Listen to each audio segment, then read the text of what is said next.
Don't turn this over. I'll tell you when. My name is Jeff Ryan, and I'm a social studies teacher here at Prescott High School. Turn it over. The things I saw at boat landings were very, very ugly. That's the best word to describe it. Very angry people. And there were some people that were being subjected to some pretty bad things.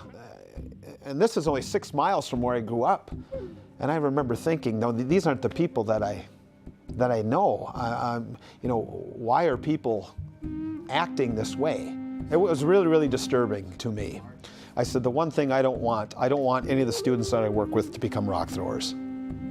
We know Act 31 was passed in 1990. It becomes an educational mandate that requires teachers and educators talk about tribal history, culture, and sovereignty at the elementary and high school levels. And we certainly do that in Prescott. Act 31 on steroids is what I call it here in Prescott. Not just here in the social studies, but we infuse it in science and in literature. It's a conscious choice that teachers are making, saying that this is something we think is not only mandated, but it's good for kids. My superintendent back in 1998, Carol Lehman, when I sat down with him and proposed the class, I asked him about it, and he asked me 3 questions.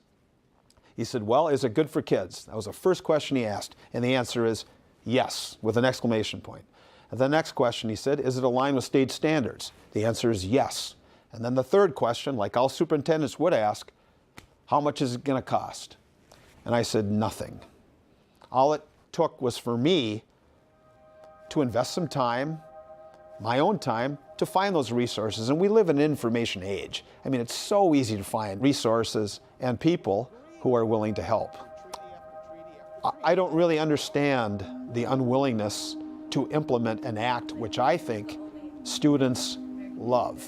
Students love to talk about these issues because there are hot-button issues when we talk about Native people. It'd be gaming, treaty rights, the Pinocchio Hills mining situation. I mean, there's hot-button issues, and maybe that's one of the reasons why people avoid talking about them, but I would argue the other side, that it's incumbent upon us as educators, Act 31 educators, to talk about those issues that are important in, as they call it, Indian country. And if they're important in Indian country, you know, there are Wisconsin issues too.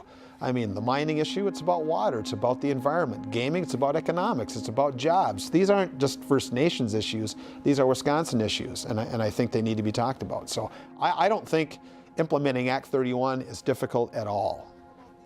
There are some people who argue that Act 31 cannot be implemented objectively.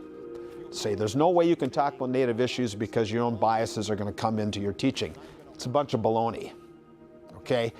It's very easy to do. And what happens with those objective facts is that it leads to discussion. Then you get to the subjectivity of the issues. That's the students' realm. Let the students explore, let the students research, let the students become engaged in learning by exploring the subjectivity. But I, as a teacher, I'm just a guide. The teacher is a guide. Expose them to the information. How is this being biased? If I tell the story of treaty rights from the Native lens, how is that biased? It's just another story that needs to be told.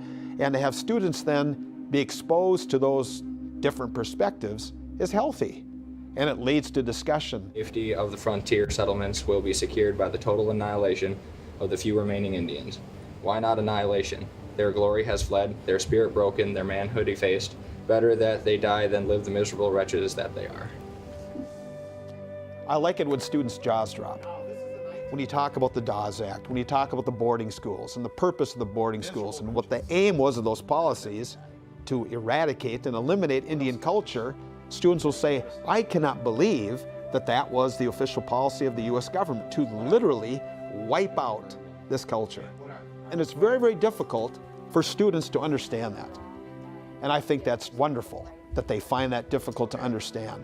And the students will say, it is unbelievable that there are people during that era, during the systematic attempt to eliminate the language, eliminate the culture, there still are people in Lac du Flambeau, still are people in St. Croix, still are people in Wisconsin Dells, still are people in Wittenberg, still are people in Oneida who can speak the language. And that's powerful. Demanding an apology, but... So students have left here and have on their own time decided to remain engaged in topics connected to Native people. And for any educator, regardless of the topic, to know that that's going on, how could that not be exciting?